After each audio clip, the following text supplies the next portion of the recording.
welcome to the show, Stephen. Thank you so much for being here. Thanks for having me. Can you tell us how your creative journey got started?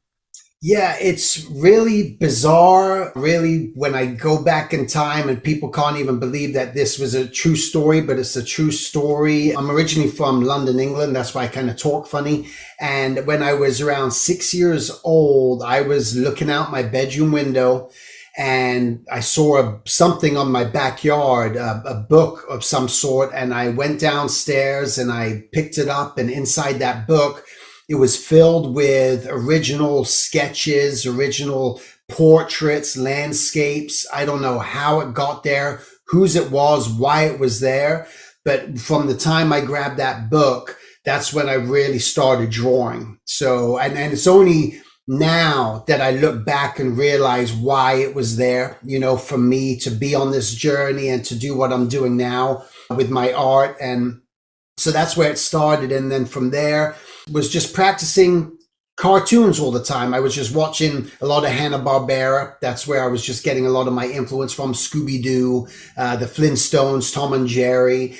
And then I moved to America at the age of 10 years old and discovered, I was at my cousin's house and discovered a book on Norman Rockwell. And that was my delving into illustration, like, whoa, who is this? What is this? And that piqued my interest in illustration, and then was just always drawing, just never took any real classes or anything. And then started drawing for my high school newspaper. And that eventually led me just to doing a lot of caricatures, which led me to working as a caricature artist at SeaWorld in San Diego. So I was doing the theme parks. And that's where I was getting just a lot of my experience as an artist and learning to do caricature.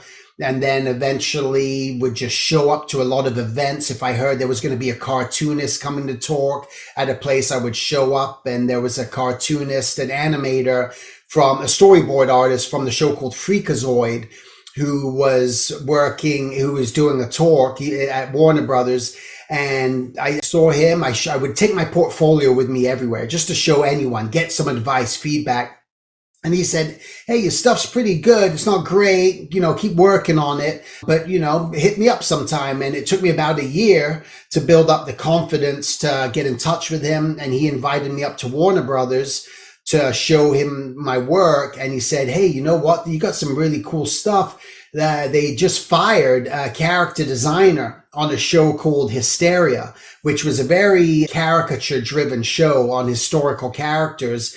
And he took my portfolio upstairs and dropped it off, and the director saw it, and they gave me a call back about a week later. And that's how my life got started in the animation industry. But I was always doing, caricatures and caricature events. But that's really the origin of where I kind of just started and came up from and ended up doing what I'm doing. That is an awesome story. I had never heard about this faded book that kicked everything off and such a storied career that you've had, Stephen. Thank you for joining Rick and myself on another episode of Origins, A Creative Journey, a DesignerCon production.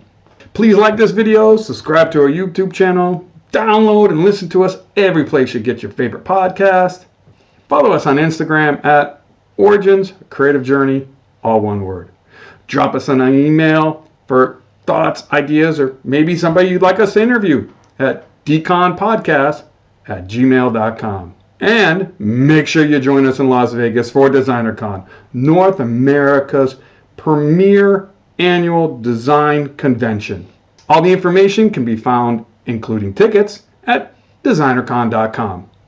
Till then, enjoy your own creative journey.